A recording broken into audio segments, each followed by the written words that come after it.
الرحمن الرحیم السلام علیکم ورحمۃ اللہ وبرکاتہ. الحمد للہ نحمده ونستعینه ونستغفره ونؤمن به ونتوکل علیہ ونعوذ باللہ من شرور انفسنا ومن سیئات اعمالنا ونعوذ باللہ من شرور انفسنا ومن سیئات اعمالنا من يهده الله فلا مضل له ومن يضلله فلا هادي له ونشهد ان لا اله الا الله وحده لا شريك له ونشهد ان سيدنا ومولانا محمدا عبده ورسوله صلی اللہ علیہ وعلى آلہ واصحابہ وبارک وسلم تسلیما کثیرا کثیرا. اما بعد فاعوذ باللہ من الشیطان الرجیم. بسم اللہ الرحمن الرحیم. فأما من أوتي كتابه بيمينه فيقول هاؤم اقرءوا كتابيه إني ظننت أني ملاق حسابيه فهو في عيشة راضية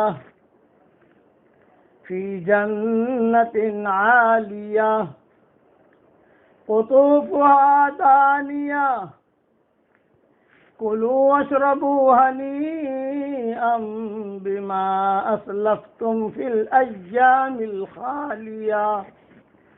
واما من اوتی کتابہ بشمالہ فیقول یا لیتنی لم اوت کتابیہ ولم ادر ما حسابیہ یا لیتہا کانت القاضیہ ما اغنى عني ماليا هلك عني سلطانيا خذوه فغلوه ثم الجحيم صلوه ثم في سلسلة ذرعها 70 ذراعا فاسلكوه إنه كان لا يؤمن بالله العظيم ولا يحض على طعام المسكين فليس له اليوم هاهنا حميم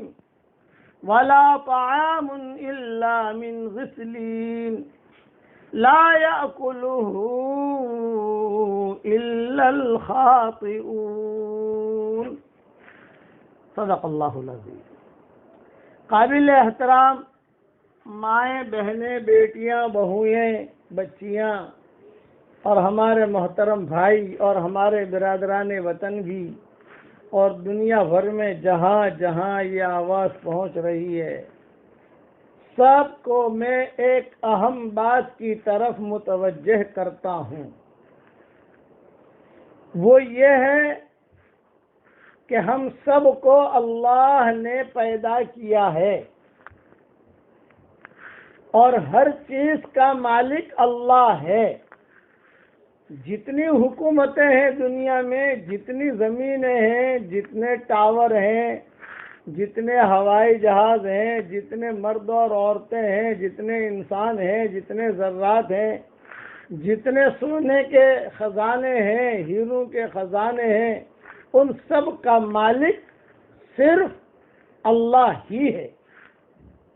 ہاں، ہم کو اللہ تعالیٰ نے اس پر تھوڑا سا قبضہ دیا ہے کہ چلو یہ کرو. تو آدمی حکومت چلاتا ہے، آدمی اپنا کاروبار چلاتا ہے، آدمی جو اپنا گھر بار چلاتا ہے، لیکن ملکیت اس کی ہے، اسی نے سب کچھ پیدا کیا ہے. تو میں سب کو ایک بات کی دعوت دیتا ہوں، وہ یہ کہ ہمارا اللہ بہت بڑا ہے اور بہت بڑی طاقت والا ہے، بہت بڑی طاقت والا. اتنے بڑے سورج کو روزانہ نکالتا ہے اور روزانہ غروب کرتا ہے. جب سورج نکلتا ہے تو روایتوں میں آتا ہے کئی ہزار فرشتے بڑی بڑی لمبی لمبی لگاموں کو لگا کر اس کو نکالتے ہیں. یہ صحیح حدیثوں میں آتا ہے اور روزانہ ہوتا ہے. اور جب ڈوبتا ہے تو ڈوبتے ہی سب سے پہلے مغرب کی نماز پڑھتا ہے سورج, اللہ کے سامنے سجدہ کرتا ہے اور اللہ تعالیٰ سے پوچھتا ہے کہ اللہ پاک کیا کروں؟ تو اللہ تعالیٰ کہتے ہیں کہ چل اب مشرق کی طرف سے نکلنا. تو اللہ کی ڈیوٹی پر یہ مامور ہے. پھر اللہ تعالیٰ ایک دن کہیں گے کہ جہاں سے آیا ہے وہیں سے نکل, مغرب میں ڈوبا مغرب سے نکل, بس توبہ کا دروازہ بند ہو گیا. اس لیے آج کی رات ہماری رمضان کی وداعی رات ہے, آخری رات نہیں کہہ رہا میں, وداعی رات کہہ رہا. اللہ تعالیٰ ہمیں بار بار یہ رمضان عطا فرمائے عافیت کے ساتھ. کل کی جو رات ہوگی وہ لیلۃ الجائزہ ہوگی, انعام کی رات ہوگی.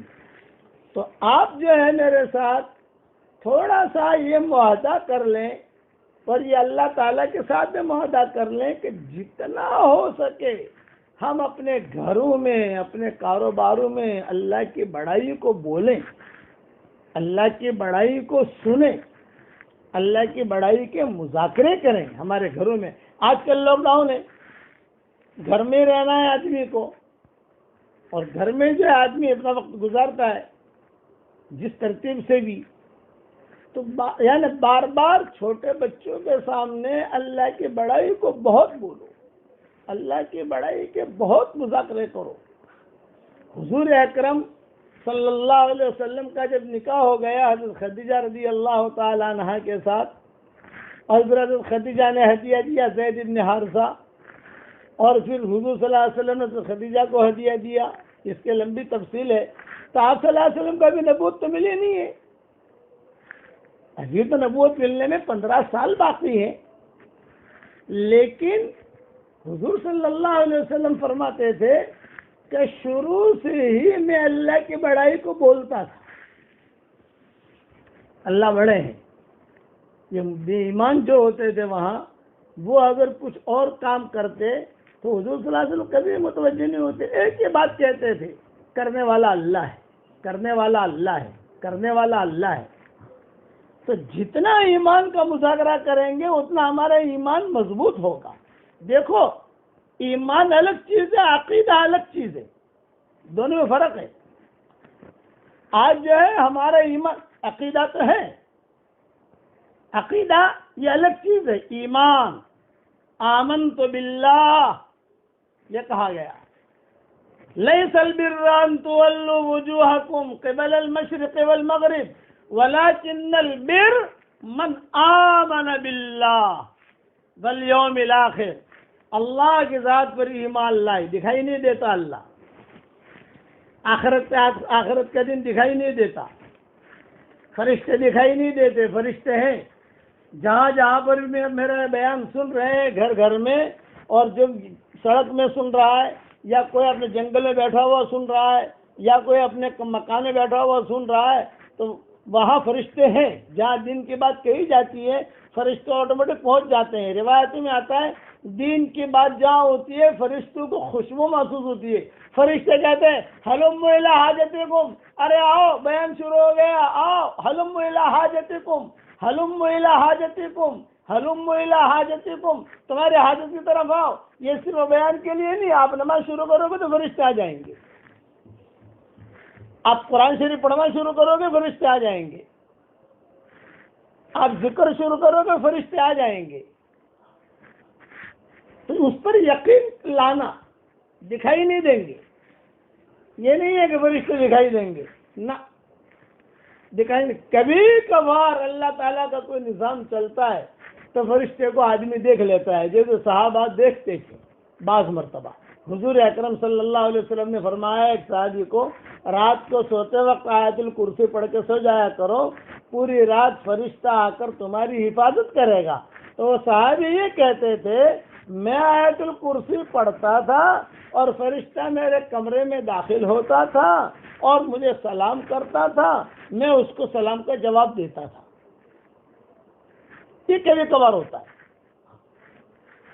حضور صلی اللہ علیہ وسلم نے فرمایا کہ طواف کرتے کرتے رکن یمانی سے لے کر حجر اسود تک کوئی آدمی جب یعنی وہاں سے چلتا ہے، فرشتے اس سے مصافحہ کرتے ہیں، تو صحابہ کہتے تھے ہم جاتے تھے، ہم کرتے تھے طواف، فرشتے ہمارا مصافحہ کرتے تھے۔ یہ ایمان تھا۔ اس لیے ایمان اور عقیدہ دونوں میں فرق ہے۔ ایمان کامل مانگا گیا ہے، اللہم انی اسألک ایمانا کاملا ویقینا صادقا، اے اللہ سچا یقین دے، رہا حالات کے اتار چڑھاؤ ہوگا۔ آج یہ سمجھو کہ میرے سر میں بھی درد نہ ہو اور مجھے کوئی ٹینشن نہ ہو اور میں اپنی پوری زندگی گزار لوں، یہ تو کبھی بھی نہیں ہوگا۔ کبھی سردی، کبھی گرمی، کبھی بچپنا، کبھی جوانی، کبھی نوجوانی، کبھی بڑھاپا، کبھی بیماری، کبھی تندرستی، کبھی غریبی، کبھی امیری، یہ اتار چڑھاؤ اللہ کی طرف سے ہوگا۔ خود حضور صلی اللہ علیہ وسلم پر حالت آئے، بھئی آپ سے بڑھ کر کون نہیں ہو سکتا ہے؟ مجھے بتاؤ، آپ سے بڑھ کر کون ہو سکتا ہے؟ حضرت خدیجہ سے شادی ہو رہی ہے، حالات پر حالات آ رہے۔ چلو ابھی اسلام آیا نہیں ہے، ابھی اسلام آنے میں دیر ہے، وہ تو جب سیرت شروع کروں گا انشاءاللہ تو شروع کروں گا، لیکن اسلام آنے کے بعد بھی یعنی ایمان آ گیا، اسلام آ گیا اور جو ہے اپنا لوگوں کو دعوت دینا شروع کر دیا مکہ مکرمہ کے اندر، حالات پر حالات۔ شعیب ابی طالب میں 3 سال تک رہے، صحابہ کہتے تھے کہ ہم پر ایسے حالات آئے ہیں کہ جو چیز ہمیں ملتی تھی ہم کھا لیتے تھے۔ سعد بن ابی وقاص کہتے تھے راستے میں پڑی ہوئے کوئی چیز ملی، کوئی چیز گیلی تھی، میں نے یہ سوچا کہ شاید کبھی کوئی ناپاک چیز نہ ہو، میں نے دھو لیا اور میں نے کھا لیا، مجھے اب تک پتا نہیں ہے میں نے میرے پیٹ میں کیا ڈالا۔ خود حضور صلی اللہ علیہ وسلم بھوکے رہتے تھے، بچیاں تھیں، بچیاں پیدا ہو گئی تھی، حضرت خدیجہ بھی تھی، شعیب ابی طالب حضرت خدیجہ بھی تھی، حضرت ابوبکر بھی تھا۔ 3 سال تک پورے مکہ والوں نے بائیکاٹ کر دیا، پورے مکہ والوں نے، کہ ان سے کوئی ربط قائم نہ کرے، کوئی بات چیت نہ کرے، کوئی ان سے دھندا نہ کرے۔ بچے روتے تھے شعیب ابی طالب میں، تو مشرکین بے ایمان جو تھے مکہ مکرمہ کے، ان کے کچھ لوگ اچھے بھی تھے، سلیم الفطرت بھی تھے، تو وہ مکہ والوں کو جمع کر کے کہتے تھے کہ ان بچوں نے کیا قصور کیا ہے، تم ان بچوں کو کیوں ستاتے ہو؟ یہ حالت ہے۔ اور کعبے کے اوپر جو ہے یعنی کعبہ جو ہے اس کے اوپر انہوں نے ایگریمنٹ لگا دیا، یہ کہا کہ محمد کو ان کے ساتھیوں کو کھولا نہیں جائے گا، ایگریمنٹ۔ سارے عرب لوگ جو ہے مکہ آتے تھے، وہ ایگریمنٹ دکھاتے تھے، دیکھو ہم نے ان لوگوں کا بائیکاٹ کیا ہے، تم لوگ ان سے کوئی معاملہ مت کرنا، اگر معاملہ کرو گے تم کوئی بائیکاٹ کر دیں گے ہم۔ یہ حالت تھے۔ ہے کون؟ یہ کہ نبی، اور ساتھ میں کون ہے؟ یہ کہ حضرت خدیجہ، ساتھ میں کون ہے؟ کہ ابوبکر، ساتھ میں کون ہے؟ کہ عمر۔ حالات۔ اس لیے میرا ایک جملہ یاد رکھنا، حق کی پرورش اللہ مخالف فضاؤں میں کرتا ہے۔ حق جو پلتا ہے نا وہ مخالف فضاؤں میں پلتا ہے، جب فضائیں مخالف ہوتی ہیں۔ گلاب جو ہوتا ہے نا وہ کانٹوں کے درمیان ہوتا ہے، گلاب کے کانٹوں کے درمیان ہوتا ہے اور اس میں ہی وہ اچھا لگتا ہے۔ زبان جو ہے 32 دانتوں کے بیچ میں ہوتی ہے۔ ہمارے والد صاحب رحمۃ اللہ علیہ فرماتے تھے کہ زبان 32 دانتوں کے بیچ میں ہوتی ہے، لیکن بہت ہوشیار ہوتی ہے، کھاتی بھی ہے، پیتی بھی ہے، سوتی بھی ہے، لیکن دانتوں کے نیچے نہیں آتی۔ یہ میرے والد صاحب بیانوں میں کہتے تھے ہمارے ساتھیوں کو کہ دائی بھی جو ہوگا وہ 32 دانتوں کے بیچ میں ہوگا، حالات پر حالات آئیں گے۔ یعنی ایک ہفتے میں 2 موتیں ہو گئی بڑی بڑی حضور صلی اللہ علیہ وسلم کے گھر میں۔ ابو طالب جو بالکل سہارا تھے حضور صلی اللہ علیہ وسلم کا، کوئی مسئلہ آئے تو ابو طالب کی وجہ سے کوئی حضور تو پہنچتا نہیں تھا، رب تھا ان کا. اور ابو طالب نے کہہ دیا تھا مکہ والوں سے کہ بھی چلو میرا مذہب اور ہے، محمد کا مذہب اور ہے، بھی میرا مذہب اور ہے، محمد کا مذہب اور ہے، لیکن یہ میرا خاندانی آدمی ہے، میرے بھائی کا بیٹا ہے، اس لیے میں ساتھ اس کا دوں گا. چنانچہ کتابوں میں لکھا ہے کہ برابر ساتھ رہے. اور اللہ کا کرنا کہ جہاں شہد ابی طالب سے نکلے، دھیان سے سننا، یہ مختصر سیرت سنا رہا ہوں. جب خدیجہ کی شادی کروائی تو سودا اور عائشہ کی بھی شادی کروا دوں، وہ بھی تھوڑا سا سمجھا دوں آپ کو کہ کیسے حالات میں ہوا ہے معاملہ. ایسے نامناسب حالات کے گھر میں کچھ نہیں، اور چچا کا انتقال ہو گیا. چلو علی بھاگے آئے، حضرت میرے ابا کا انتقال ہو گیا، میرے 4 بیٹے تھے ابو طالب. اچھا جب انتقال کا وقت قریب آیا تو یہ اطلاع ہوئی حضور کو کہ بہت بالکل سکرات میں ہے. تو روایت میں یہ بھی ہے کہ حضور صلی اللہ علیہ وسلم خود تشریف لے گئے اور وہاں جا کر بیٹھے ابو طالب کے پاس. او ہو کیا منظر ہوگا. اور کتابوں میں یہ بھی لکھا ہے کہ ابو طالب کی پیشانی پر ہاتھ رکھا جب ان کا انتقال ہو رہا تھا.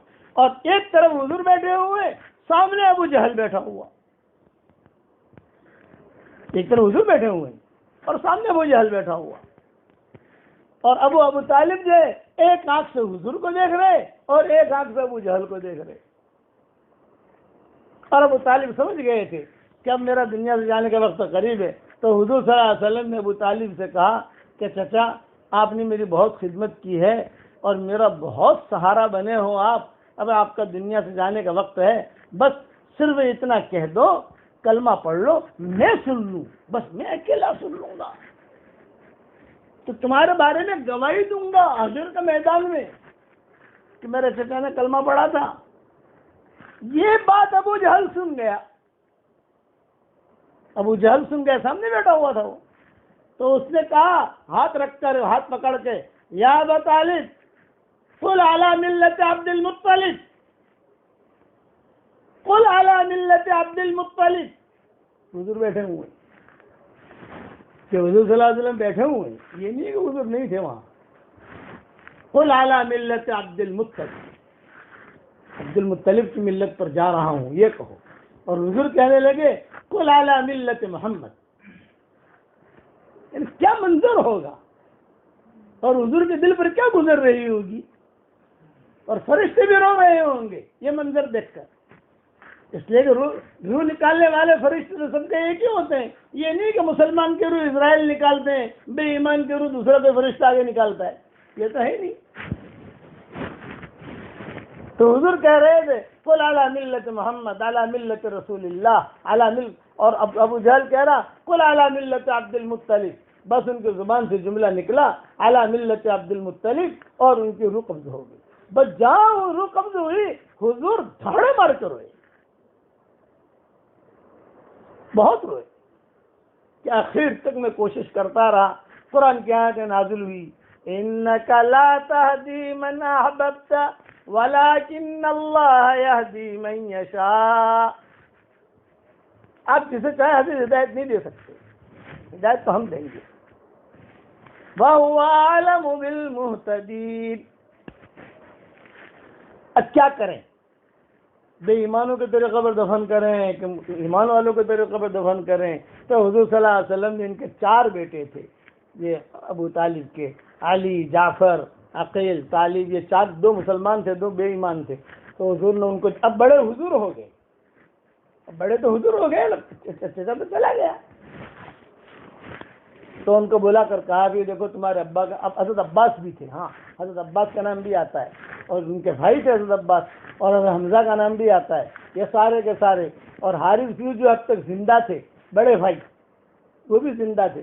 یوں کہا کہ بھئی اب جو ہے ان کا تو انتقال ہو گیا، تو تم جو ہے ان کو جو بھی طریقے سے دفن کرنا چاہو کرو. اور حضرت علی کو بلا کر چپکے سے بلایا، حضرت علی کو، علی علی علی علی علی یہاں، علی یہاں، جعفر یہاں.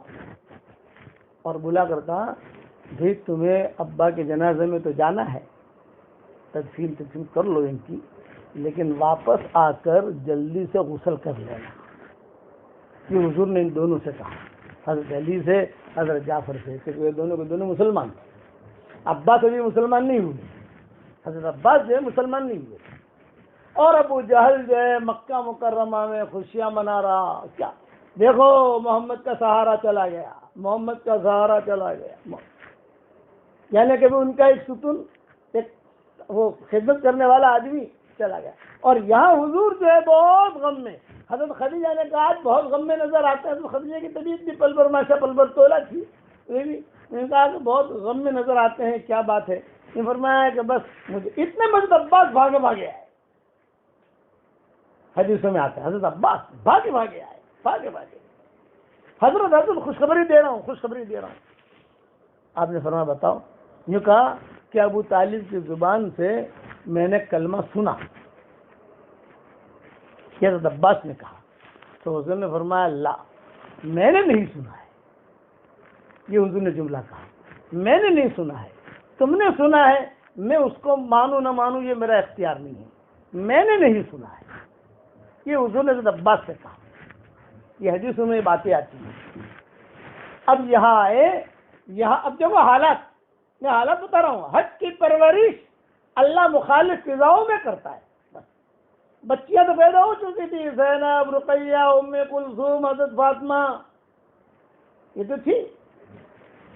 اچانک جو ہے جب ابو طالب کو دفن کرنے کے بعد آئے تو اچانک بھاگی حضرت فاطمہ آئی، ابو یا بیٹی آئی، ابو امی کی طبیعت بہت خراب ہے، امی کی طبیعت بہت خراب ہے۔ حضور بھاگے آئے تو حضرت خدیجہ جو ہے سکرات میں تھی۔ ایک ہی ہفتے میں 2 بڑے حادثے ہوئے۔ تو ابو جہل کہتا تھا دیکھا ہمارا جادو کیسا ہے کہ محمد سے دونوں بڑوں کو چھین لیا ہم نے، لیکن یہ نہیں سمجھتے تھے کہ حج کی پرورش مخالف فضاؤں میں ہوتی ہے۔ حضور صلی اللہ علیہ وسلم کسی جگہ مشغول تھے، اب ایک بچی آئی، دوسری بچی آئی، تیسری بچی آئی، اور یہ تو حضور بہت گھبرائے، ابھی تو میرا یہ غم بھی دور نہیں ہوا ابو طالب کا، اور یہ بچیاں خبر لا رہی ہیں، بھاگے گئے تو وہاں خدیجہ جو سکرات میں، اوہو، یعنی اتنا غم حضور نے لے لیا، خاموش رہتے تھے۔ یہ 2 بڑے چلے گئے، کیوں؟ ابو طالب باہر کا سب سنبھال لیتے اور حضرت خدیجہ گھر کا سنبھال لیتی تھی، بچیوں کو سنبھال لیتی تھی، یہ کرتی تھی وہ کرتی۔ حضرت خدیجہ انتقال کا وقت قریب آیا تو حضور صلی اللہ علیہ وسلم نے اخیری جو باتیں کی ہیں، خدیجہ تم دنیا سے جا رہی ہو، اللہ کا تمہیں سلام آیا ہے، جبریل سلام کہہ رہے ہیں، اور وہ یہ بھی کہہ رہے ہیں خدیجہ کو برا نہ لگے تو میرا بھی سلام کہو، اور جبریل آپ کو، اب خدیجہ جبریل بھی آپ کو سلام کہہ رہے ہیں۔ حضرت خدیجہ نے آنکھیں کھولی، کچھ باتیں کی، پھر حضرت خدیجہ نے کہا اشہد ان لا الہ الا اللہ واشہد انک رسول اللہ، میں ایمان پر جا رہی ہوں دنیا سے۔ کئی وصیتیں کی، میری کتاب بکھرے موتی 14ویں جلد میں حضرت خدیجہ کی وصیتیں دیکھ لینا انشاءاللہ، 13 جلدیں چھپ گئی ہیں، 14ویں جلد میں حضرت خدیجہ نے اپنے انتقال پر حضور سے کیا کیا کہا تھا وہ تم دیکھ لینا۔ اس میں آخر میں یہ وصیت کی کہ حضرت اب میں دنیا سے جا رہی ہوں، میرے دنیا سے جانے کے بعد میری فاطمہ کا بہت خیال رکھنا۔ اس پر حضور بہت روئے، حضرت فاطمہ سب سے چھوٹی تھی اور حضور صلی اللہ علیہ وسلم سے حضرت فاطمہ کو بہت محبت بھی تھی۔ فطری طور پر چھوٹی بچی ہوتی ہے تو فطری طور پر ایک محبت ہوتی ہے، فطری طور پر یہ بات ہوتی ہے۔ حضرت خدیجہ کو دفن کیا، دفن کر کے اچھا جنازے کی نماز تو آئی نہیں تھی، اس لیے جنازے کی نماز نہیں پڑھی۔ اب گھر میں کون ہے یہ سننا، اب گھر میں کون ہے؟ حضور صلی اللہ علیہ وسلم ہے، بیٹیاں ہیں، کوئی لمبے چوڑا خادم نہیں ہے۔ آج تو ہمارے آج تو 5 خادم یہاں کھڑے رہتے ہیں، 5 خادم وہاں کھڑے رہتے ہیں۔ حضور صلی اللہ علیہ وسلم کتابوں میں لکھا ہے کہ گھر کا سارا کام حضور کرتے تھے، نبوت تو مل چکی تھی، اسی لیے تو شہر تعلیم میں جانا پڑا حضور صلی اللہ علیہ وسلم کو، اسے کلمے کی وجہ سے جانا پڑا۔ تو حضور جو ہے بچیاں اس قابل ہو گئی تھی کہ کچھ دیکھ لے وے، کچھ روٹی بنا لے وے، کچھ کام کر لے وے، لیکن پھر بھی باہر کے جو کام تھے ابو طالب کرتے تھے وہ تو حضور کو کرنے پڑے. اور وہاں ابو جہل، یہ جتنے بھی چودھری تھے نا، یہ کہتے تھے ہمارا جادو چل گیا، کہ ابو طالب کو بھی مار دیا، خدیجہ کو بھی مار دیا. ابو بکر عمر تھے، یہ نہیں کہ نہیں تھے، لیکن گھریلو معاملات میں کون دخل دے؟ یعنی باہر کا کام کر لے میں، لیکن گھر میں کیا ہو رہا ہے؟ پانی بھی آپ لاتے تھے، بچوں کے ساتھ کھانا بھی آپ کھاتے تھے، بستر اپنا صاف کرنا ہو تو حضور کرتے تھے.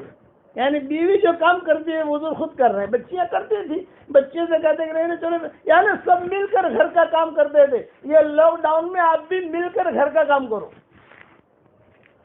یہ لاک ڈاؤن ہے نا، تو اس میں کبھی برتن جو ہے شوہر بھی دھو لے، کوئی حرج کی بات نہیں ہے، حضور نے بھی دھوئے. سارا کام بیوی پر نہیں ڈالا جاتا، بچے مل کر دھو لے. بہت ٹینشن میں رہتے تھے، کتابوں میں لکھا ہے، بہت فکر میں. اتنے میں حضرت خولا آئی.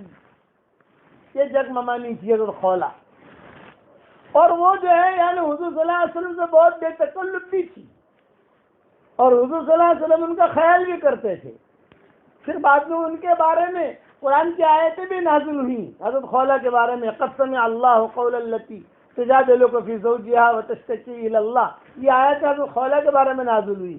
حضرت عمر اس عورت کا دو عورتوں کا حضرت عمر بہت خیال رکھتے تھے، دو عورتوں کا، ایک حضرت خولا کا اور ایک ام ایمن کا.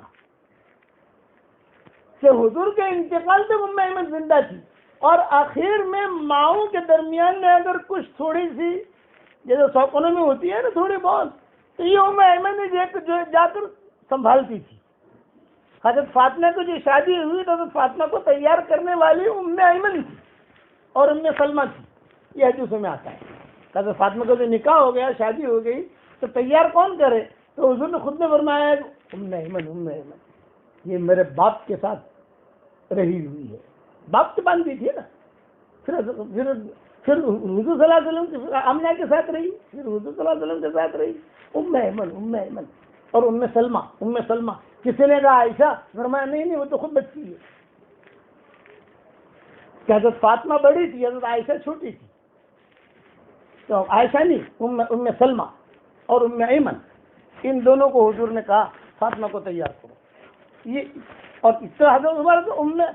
حضرت عمر ام ایمن اور حضرت خولا کا بہت خیال کرتے تھے، بہت. یہ حضرت خولا حضور کے پاس آئی اور اگر تھوڑی سی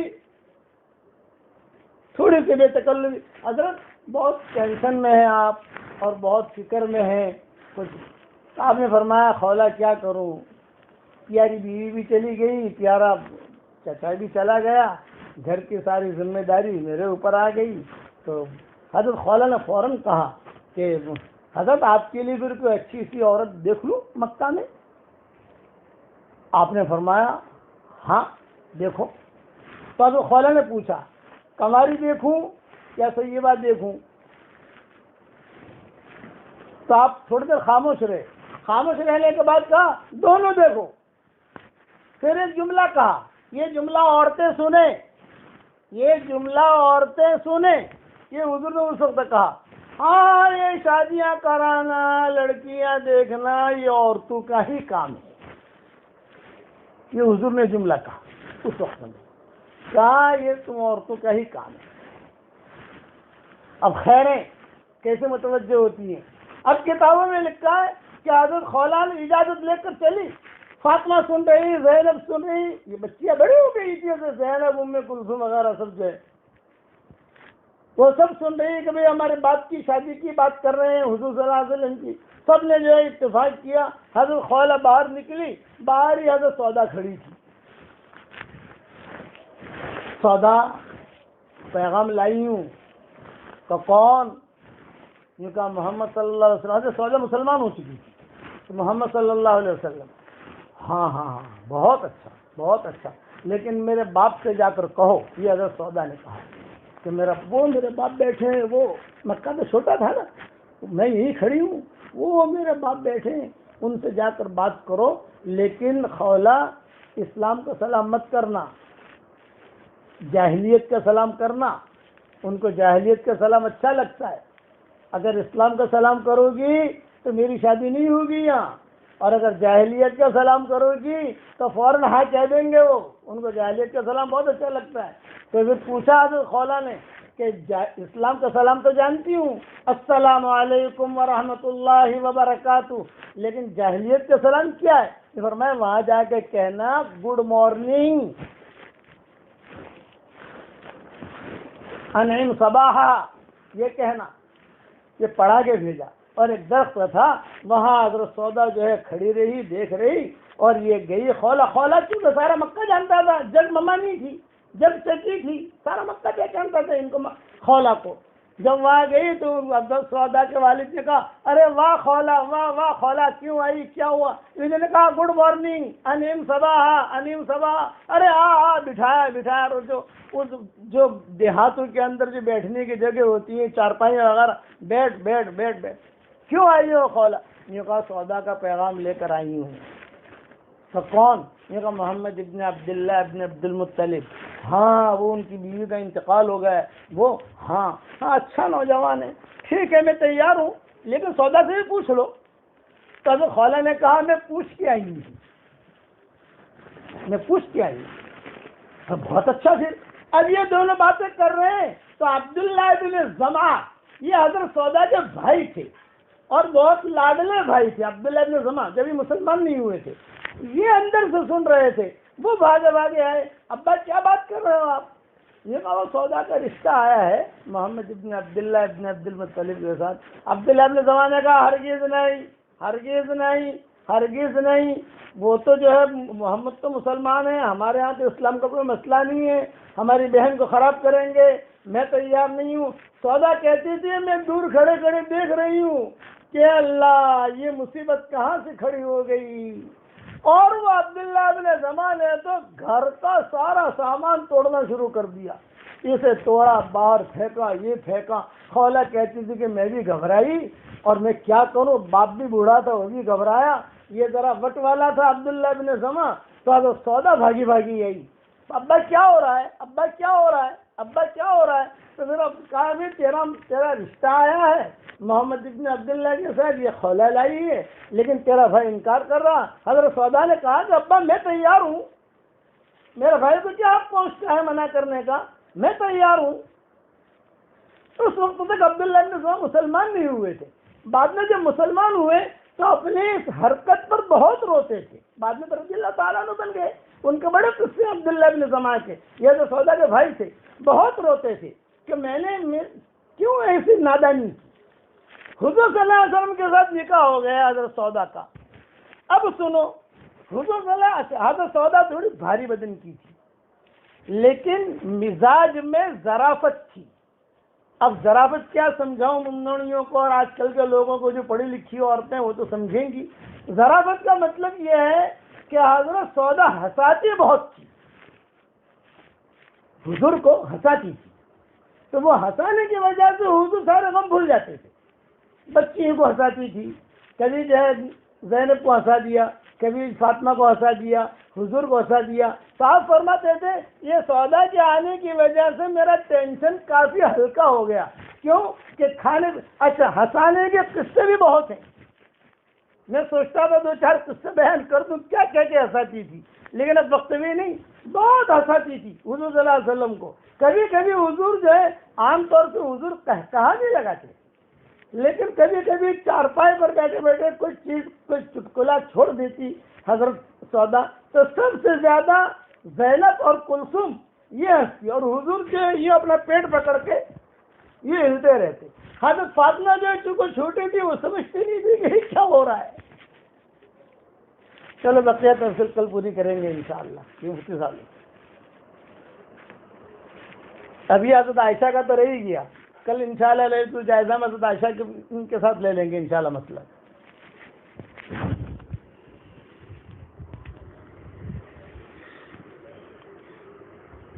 سلام جو ہے وہ ہمارے اسلام کا بہت بڑا شعار ہے اور حضور اکرم صلی اللہ علیہ وسلم کی سنت بھی ہے۔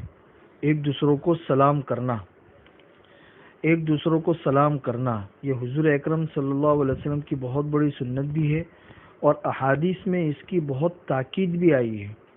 صحابہ کرام تو ایک دوسروں کو سلام کرنے کا اتنا اہتمام کرتے تھے کہ اگر دو صحابی کی ملاقات ہوئی، انہوں نے ایک دوسروں کو سلام کیا، ایک نے سلام کیا، دوسرے نے جواب دیا، بیچ میں ایک درخت حائل ہو گیا، ایک صحابی درخت کے اس طرف سے اس طرف گئے اور دوسرے درخت کے اس طرف سے اس طرف گئے، تو اتنے معمولی سے فاصلے کے بعد بھی اگر ملتے تھے تو وہ دوبارہ سلام کرتے تھے۔ اتنا اہتمام تھا حضور اکرم صلی اللہ علیہ وسلم کے زمانے میں ایک دوسروں کو سلام کرنے کا۔ اور سلام کی اہمیت کا اندازہ اس سے بھی ہم لگا سکتے ہیں کہ ایک حدیث میں حضور اکرم صلی اللہ علیہ وسلم نے ارشاد فرمایا کہ لا تؤمنوا حتی تؤمنوا، لا تدخلوا الجنت حتی تؤمنوا، جب تک تم ایمان والے نہیں بن جاؤ گے تب تک تم جنت میں داخل نہیں ہو سکتے۔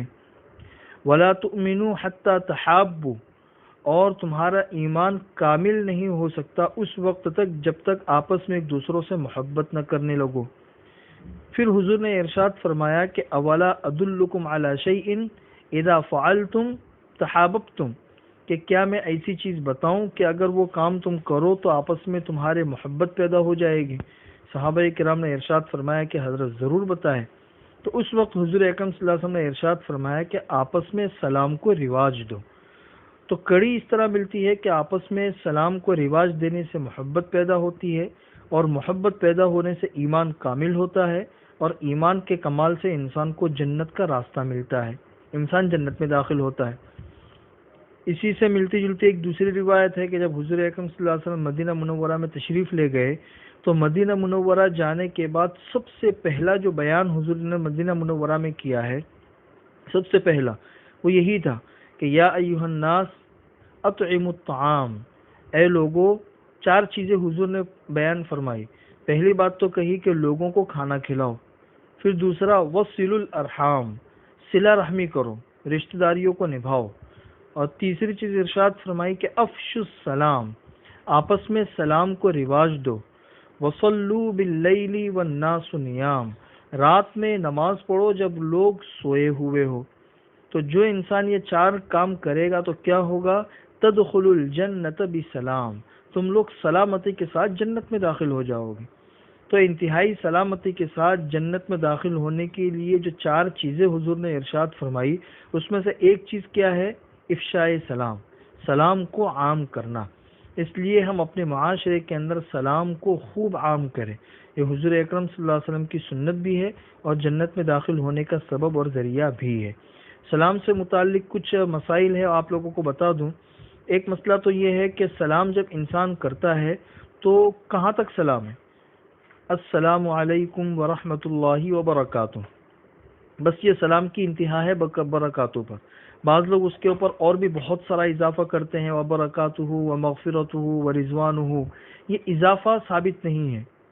حضرت عبداللہ ابن عباس رضی اللہ تعالیٰ عنہ ارشاد فرماتے تھے کہ ہر چیز کی ایک انتہا ہے، اور سلام کی انتہا جو ہے وہ برکت پہ ختم ہو جاتی ہے، وبرکاتہ، بس اس سے آگے کا اضافہ نہیں۔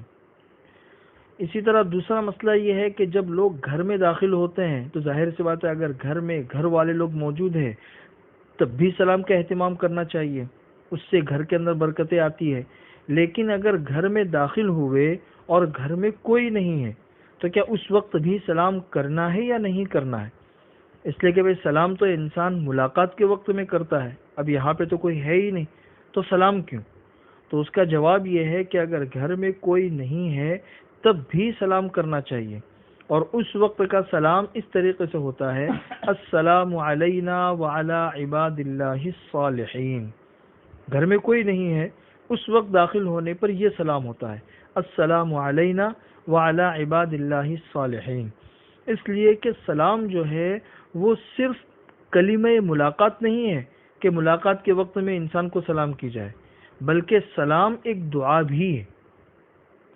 اس لیے گھر میں کوئی نہیں ہے تو اس وقت میں اس طرح سلام کرو تو اس میں ہم پر سلامتی ہے اور اللہ کے نیک بندوں پر، اور اللہ کے نیک بندوں کے اندر فرشتے بھی ہیں، اور اسی طرح پاک جنات بھی ہے جو گھر کے اندر کی مخلوق ہے، تو ان سب کے اوپر سلامتی ہو جائے گی۔ تیسرا مسئلہ یہ دھیان میں رکھے کہ سلام کرنا تو سنت ہے، لیکن سلام کا جواب دینا یہ واجب ہے۔ سلام کرنا سنت ہے، لیکن اگر آپ کو کسی نے سلام کیا تو پھر اس کو جواب دینا یہ واجب ہے۔ اگر انسان جواب نہیں دے گا تو ایک واجب کا ترک ہوگا۔ اسی کے ساتھ میں یہ مسئلہ بھی دھیان میں رکھیں کہ جیسے آج کل یہ سوشل میڈیا کا زمانہ ہے، فیس بک ہے، واٹس ایپ ہے، اور اس کے علاوہ پہلے زمانے میں تو کیا ہوتا تھا، خطوط ہوتے تھے، خطوط کے اوپر سلام لکھا ہوا ہوتا تھا۔ اب خط کا جواب لکھ دیا وعلیکم السلام ورحمۃ اللہ، اس کے نیچے جواب لکھ دیا تو ہو گیا سلام کا جواب۔ لیکن اس پر جو سلام آتے ہیں السلام علیکم ورحمۃ اللہ، تو چونکہ یہ بھی سلام ہے اس لیے اس سلام کا جواب دینا بھی واجب ہے اصولی طور پر۔ لیکن یہ بات بھی دھیان میں رکھے کہ سلام کا جواب دینا واجب ہے، سلام کا جواب لکھنا یا سنانا یہ ضروری نہیں ہے۔ اس لیے اگر کسی کا سلام دیکھا، کسی شخص نے منہ سے جواب دے دیا کبھی وعلیکم السلام، تو واجب ادا ہو گیا۔ کوئی ضروری نہیں ہے کہ سلام آیا ہے تو اس سلام کا جواب لکھ کر بھی سامنے والے کو بھیجو، یہ کوئی ضروری نہیں ہے۔ زبانی طور پر جواب دے دیا تو بھی جواب دینا جو واجب ہے اس پر عمل ہو جائے گا۔ اسی میں ایک مسئلہ یہ بھی دھیان میں رکھے کہ جہاں فتنے کا اندیشہ ہو وہاں سلام کرنا جائز نہیں ہے۔ جیسے ایک جوان عورت ہے، جوان مرد ہے، تو جوان عورت جوان مرد کو سلام کرے، دونوں اجنبی ہے، کوئی آپس میں کوئی ایسا خاص تعلق بھی نہیں ہے، کسی اعتبار سے کچھ بھی نہیں، دونوں میں سے ایک دوسروں کو سلام کرے گا تو یہاں پہ ظاہر سی بات ہے فتنے کا اندیشہ ہے۔ اگر ایسے وقت میں کوئی سلام کرے تو سلام کا جواب بھی نہیں دینا چاہیے۔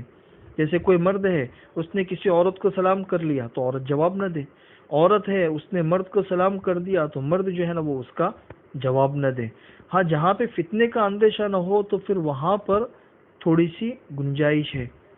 جیسے ایک شیخ ہے یا بڑا عالم ہے، استاد ہے، وہ عورتوں کے مجمع میں چلا گیا اور اس نے سلام کر لیا، تو یہاں پہ چونکہ ایک بہت بڑا مجمع ہے تو یہاں پر سلام کرنے میں کسی قسم کے فتنے کا اندیشہ نہیں ہے۔ چنانچہ احادیث کے اندر ثابت ہے کہ حضور اکرم صلی اللہ علیہ وسلم گزرے، عورتوں کا ایک مجمع بیٹھا ہوا تھا اور حضور اکرم صلی اللہ علیہ وسلم نے ان عورتوں کے مجمع کو سلام کیا۔ تو چونکہ حضور اکرم صلی اللہ علیہ وسلم ایک محترم شخصیت تھی اور لوگ ان کی طرف متوجہ تھے، تو یہاں پہ حضور اکرم صلی اللہ علیہ وسلم نے سلام کیا۔ اس لیے جہاں پر اس قسم کے فتنے کا اندیشہ نہ ہو تو وہاں پر اگر سلام کر لیا تو کوئی حرج نہیں ہے۔ لیکن عمومی حالات میں ایک اجنبی مرد ہے، اجنبی عورت ہے، وہ دونوں تنہا ہے اور راستے میں ملے تو اس طریقے سے ایک دوسروں کو سلام کرنا درست نہیں ہے۔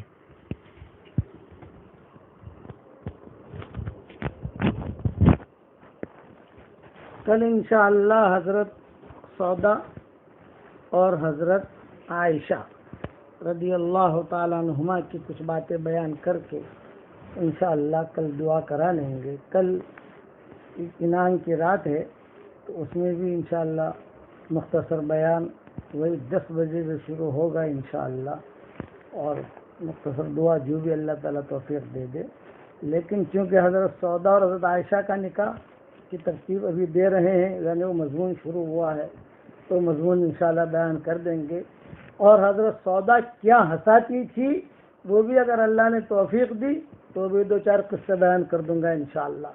لیکن یہ کہ اب جو ہے میرا جو ہدیہ دیا ہوا ہے سورہ اخلاص کا، آپ لوگوں کو وصیت کو ہو نصیحت کو ہو اس پر پابندی کرنا، شروع کر دینا، انشاءاللہ بہت فائدہ ہوگا، بہت فائدہ ہوگا۔ آج بھی میں نے الحمدللہ 1000 مرتبہ پڑھ لیا، حالانکہ میری مشغولیت آپ کے سامنے ہے، اس لیے آپ کو میں 1000 مرتبہ تو روزانہ نہیں کہتا، کم سے کم 100 مرتبہ تو میں کہوں گا، 100 مرتبہ تو کم سے کم ہونا ہی چاہیے۔ اس کے بعد جو دعا مانگو گے اللہ تعالیٰ آپ کی دعاؤں کو قبول کرے گا۔ دعا کر لو۔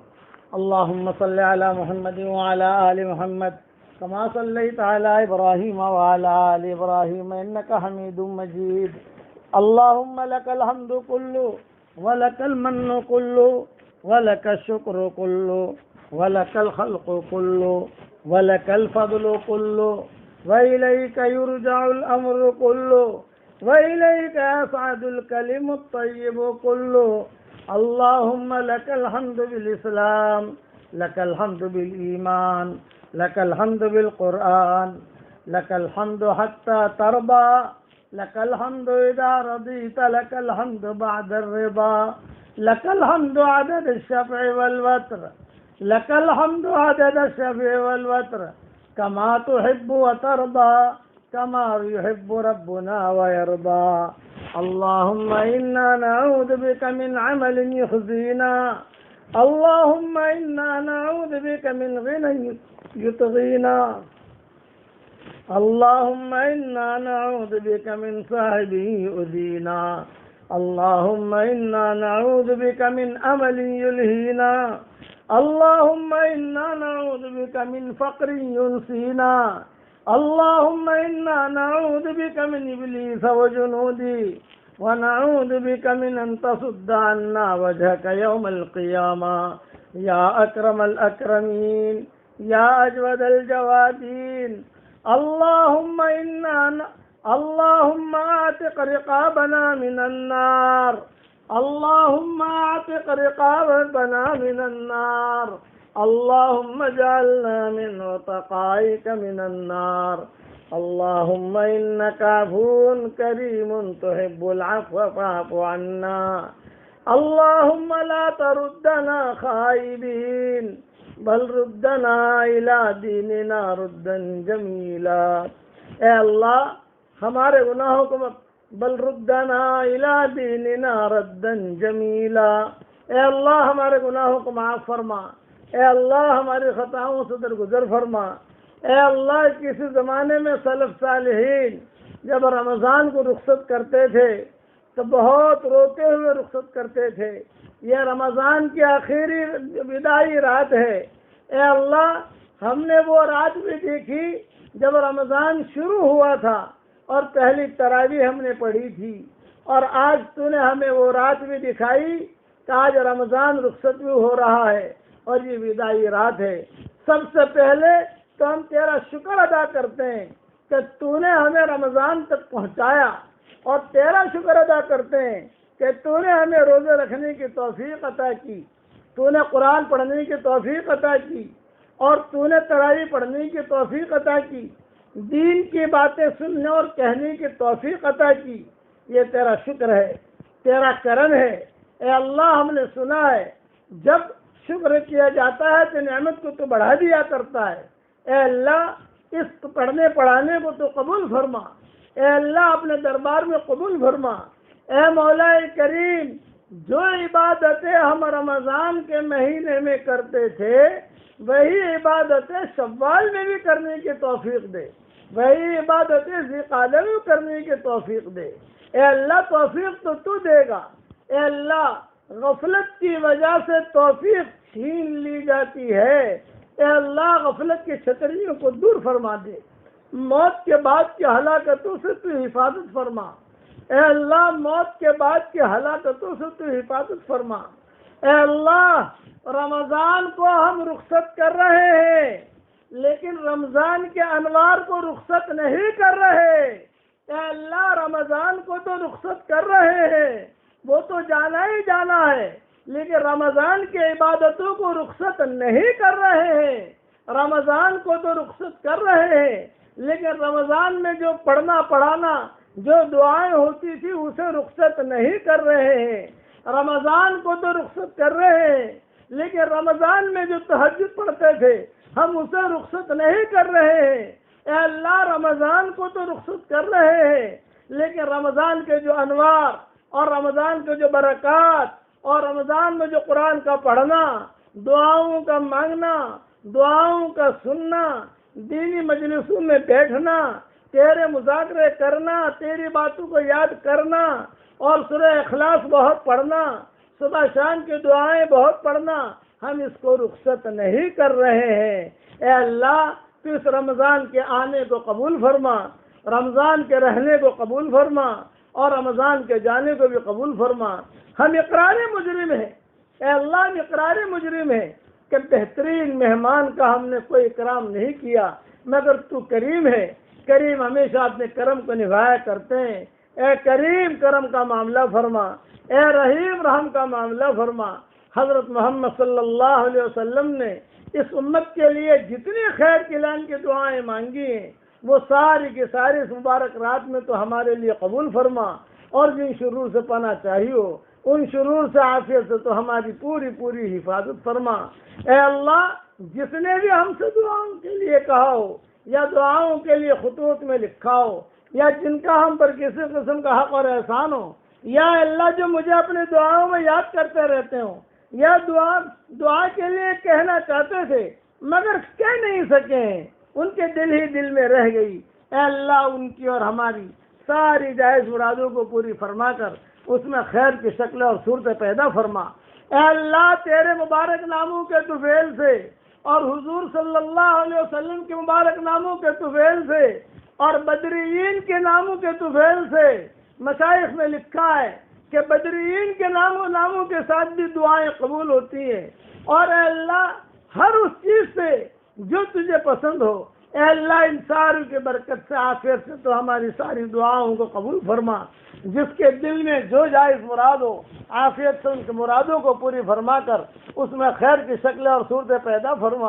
اے اللہ رمضان کے جاتے ہی فرشتوں کی ڈیوٹیاں بھی کب ہو جائیں گی، فرشتوں کی ڈیوٹیاں بھی کب ہو جائیں گی، اور رمضان جب رخصت ہوتا ہے تو قبرستان والے بہت غمگین ہو جاتے ہیں، قبروں میں جو مرحوم ہوتے ہیں وہ غمگین ہو جاتے ہیں، وہ کہتے ہیں یہ مبارک مہمان کی چھتری سے ہم بھی فائدہ اٹھا رہے تھے، کتابوں میں ہم نے پڑھا ہے مرحومین کو اگر عذاب ہوتا ہے تو ان کے عذاب کو ہلکا کر دیا جاتا ہے، اور بعض کتابیں کوئی پڑھا ہے کہ کئی مرحوم ایسے ہوتے ہیں کہ ان کے عذاب کو ختم کرنے کا فیصلہ کر دیا جاتا ہے۔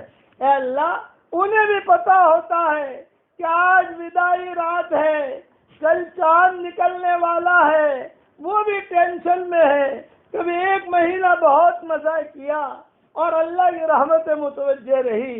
اے اللہ ہم آپ سے درخواست کرتے ہیں، آپ کے مبارک ناموں کے طفیل سے درخواست کرتے ہیں، اور آپ کے قرآن کے طفیل سے درخواست کرتے ہیں، اور آپ کے کعبہ اور بیت معمور کے طفیل سے برکت سے دعا مانگتے ہیں، آپ کے عرش کے برکت سے دعا مانگتے ہیں، لوح و قلم کے برکت سے دعا مانگتے ہیں، سدرۃ المنتہا کے برکت سے دعا مانگتے ہیں، طوبہ درخت کے برکت سے دعا مانگتے ہیں، اور جتنی مخلوق آپ نے پیدا کی ہے اے اللہ ان میں جو صالح صالحات ہیں ان کی برکت سے ہم دعا مانگتے ہیں کہ اے اللہ جو آپ نے عذاب ہلکا کیا ہے اے اللہ ان کے عذاب کو تو ختم ہی فرما دے، اس مبارک رات میں ان کی قبروں کو جنت کے باغوں میں سے ایک باغ بنا دے۔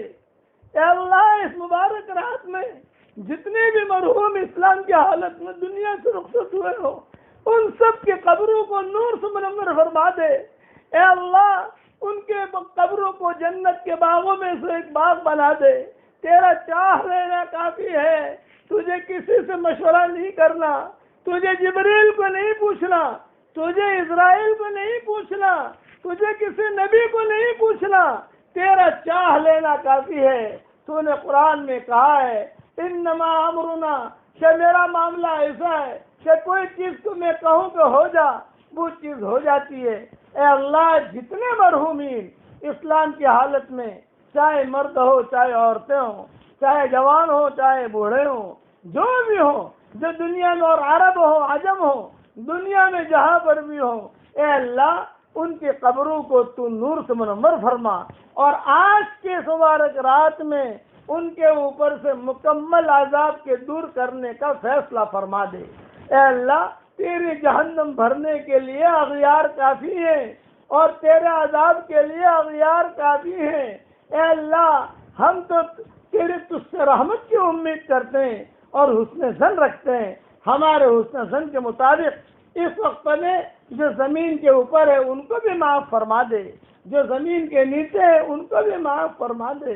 اے اللہ ہمارے یہ رمضان ہماری زندگی کا آخری رمضان نہ ہو، ہماری زندگی کا آخری مہمان نہ ہو، بلکہ بار بار یہ مہمان آ رہا ہو اور بار بار اس مہمان کا ہم استقبال کر رہے ہو، اور بار بار ہم لبیک پڑھ رہے ہو، اور بار بار ہم جو تراویح پڑھ رہے ہو، اور بار بار ہم ذکر کر رہے ہو۔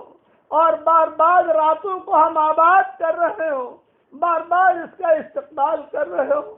اللہم لا تجعل هذا آخر رمضان آخر رمضاننا فی حیاتنا بل کرارا و مرارا، بل کرارا و مرارا، بل کرارا و مرارا، بل کرارا و مرارا۔ اے اللہ بار بار ہمیں مہینے تک پہنچنے کی توفیق دینا۔ اے اللہ سلف صالحین، سلف صالحات یہ رات جو گزر رہی ہے اس میں خاموش ہو جاتے تھے اور بالکل غمگین رہتے تھے اور آسمان کی طرف دیکھتے رہتے تھے کہ یہ مہمان اب جانے کی تیاری میں ہے، یہ انوارات جانے کی تیاری میں ہے، اس لیے کہ رمضان کے مہینے میں تو بھی تو زیادہ خوش رہتا ہے۔ اللہ تو بھی تو جنت کے دروازوں کو کھول دیتا ہے اور جہنم کے دروازوں کو بند کر دیا جاتا ہے، شیطانوں کو بند کر دیا جاتا ہے۔ اے اللہ کل چاند دکھائی دے گا، سب سے پہلے تو شیطان نکلے گا اور پورے مہینے کی کارگزاری لے گا اور ہمارے ایمان کے ساتھ کھیلنا شروع کرے گا۔ ایک طرف شیطان نے پریشان کیا اور ایک طرف نفس نے پریشان کیا، ایک طرف خواہشات نے پریشان کیا، ایک طرف کورونا وائرس نے پریشان کیا اور ایک طرف ملکی حالات نے پریشان کیا۔ اے اللہ اگر آپ نے دھکا مار کر ہمیں نکال بھی دیا ہم کہاں جائیں گے؟ تیرا ہی دروازہ ہم نے دیکھا ہے۔ اغلقت جمیع الابواب الا بابک، سارے دروازے بند ہو چکے ہیں، صرف آپ کا دروازہ کھلا ہوا ہے۔ اے کریم اس مبارک رات میں تیری رحمت کو جوش آتا ہے۔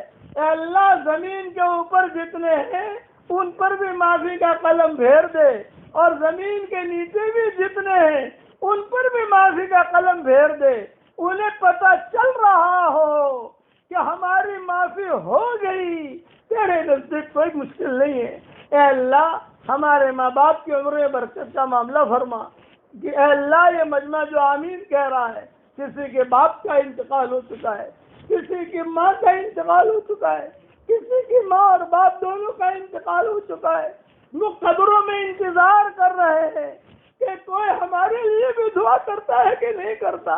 اے اللہ ہمارے ماں باپ کی مغفرت فرما، ان کی ہڈی ہڈی کو جنت نصیب فرما، ان کی ہڈی ہڈی کو جنت نصیب فرما، اور جو زندہ ہو تیری اطاعت میں صحت کے ساتھ ان کی عمر میں برکت کا معاملہ فرما، تیری اطاعت کے ساتھ صحت کے ساتھ ان کی عمر میں برکت کا معاملہ فرما۔ رب ارحمہما کما ربونا صغارا، رب ارحمہما کما ربونا صغارا۔ اے اللہ یہ رات ہے، ہم نے حدیث میں پڑھا ہے رات کے وقت میں تو اپنے دونوں ہاتھ پھیلاتا ہے، اس وقت میں اللہ تو نے اپنے دونوں ہاتھ پھیلائے ہیں، مسلم شریف کی حدیث ہے، اور تو کہتا ہے کہ ہے کوئی معافی مانگنے والا جسے میں معاف کر دوں۔ اے اللہ ہم معافی مانگنے والے موجود ہیں، ہم سوال کرنے والے موجود ہیں، بھکاری موجود ہیں، خاندانی فقیر موجود ہیں، ہم جیسا بھکاری نے تیری زمین نے دیکھا ہے نہ آسمان نے دیکھا ہے، اور تجھ جیسا غنی بھی ہم نے نہیں دیکھا۔ اے اللہ ہم سب کے گناہوں کو معاف فرما دے، ہماری گردنوں کو جہنم سے آزاد فرما دے، ہماری گردنوں کو جہنم سے آزاد فرما دے۔ اے رمضان تجھے ہم الوداع کہتے ہیں لیکن تیرے انوارات کو الوداع نہیں کہتے۔ اے رمضان الوداع یا رمضان، الوداع یا رمضان۔ اے اللہ ہم نے کتابوں میں پڑھا ہے سلف صالحین کے یہاں گھروں میں جو بوڑھیاں ہوتی تھی، بوڑھی عورتیں، یہ بیٹھی بیٹھی تسبیح لے کر گنگناتی تھی اور کہتی تھی الوداع یا رمضان، نودعک یا رمضان، لا نودعک انوارک، نودعک یا رمضان، لا نودعک طاعاتک وذکر اللہ سبحانہ وتعالی۔ یہ کہہ کر وہ بوڑھی عورتیں روتی تھی۔ کوئی کہتا امی نماز پڑھ لو تو وہ کہتی کہ بس میری نماز تو آج یہی ہے کہ میں اس رمضان کو خوشی خوشی رخصت کروں۔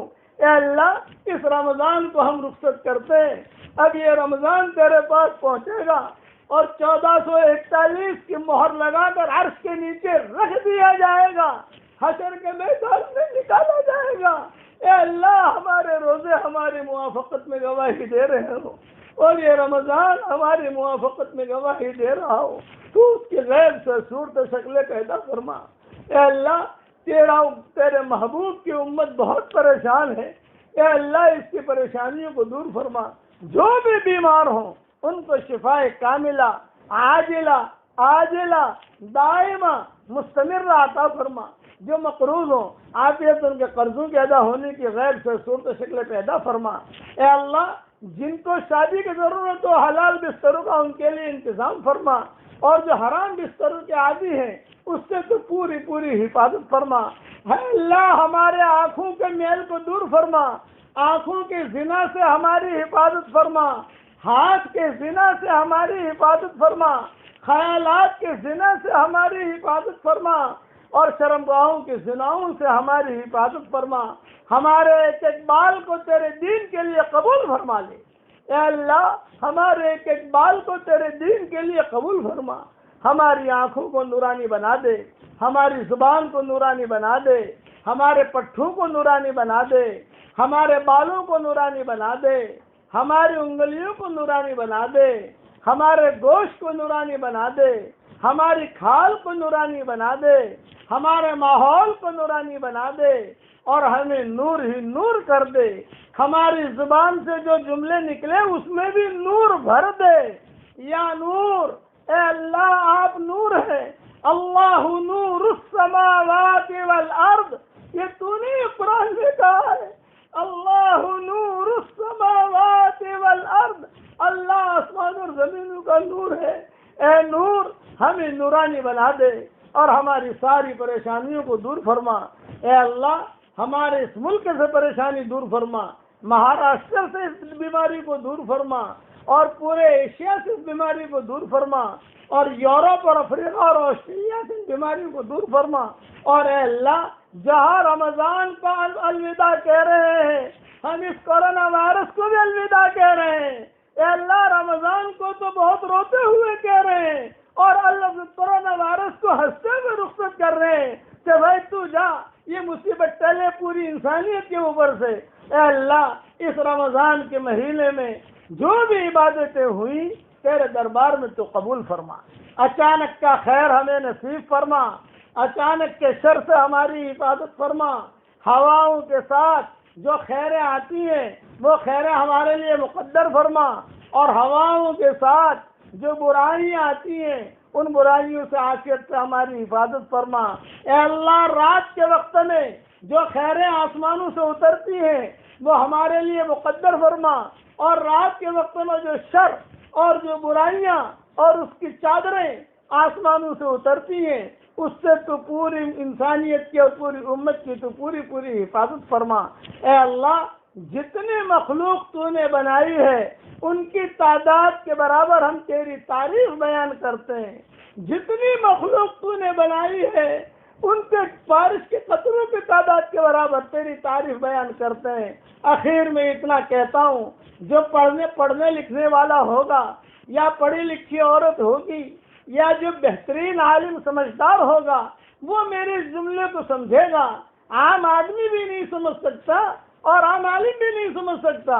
بس اتنا میں جملہ آخر میں کہتا ہوں، یا رب لک الحمد علی سابغ نعمک عدد قطر الامطار وعدد ورق الاشجار وعدد ما اظلم علیہ اللیل واشرق علیہ النہار عدد الشفع والوتر کما یحب ربنا ویرضا، کما یحب ربنا ویرضا۔ اے اللہ یہ جملے ایسے جملے ہیں کہ اس میں ساری تیری تعریف گھیرے میں آ جاتی ہے۔ اس سے بڑی تعریف کے جملے کتابوں میں نہیں ملتے، الگ الگ قسم کے جملے ملتے ہیں، یہ سب سے ٹاپ 1 ہے۔ یا رب لک الحمد کما ينبغي لجلال وجهك وعظیم سلطانک عدد خلقک ورضا نفسک وزنة عرشک ومداد کلماتک عدد الشفع والوتر، عدد الشفع والوتر، عدد الشفع والوتر كما يحب ربنا ويرضى، كما يحب ربنا ويرضى۔ لا إله إلا الله العظيم الحليم، لا إله إلا الله رب العرش العظيم، لا الہ الا اللہ رب السماوات ورب الارض ورب العرش الكريم ما شاء الله كان وما لم يشاء لم يكن ولا حول ولا قوة إلا بالله العلي العظيم نسألك من خير ما سألك منه عبدك ونبيك سيدنا محمد صلى الله عليه وسلم ونعوذ بك من شر ما استعاذك منه عبدك ونبيك سيدنا محمد صلى الله عليه وسلم سبحان ربنا رب العزة عما يصفون وسلام على المرسلين والحمد لله رب العالمين.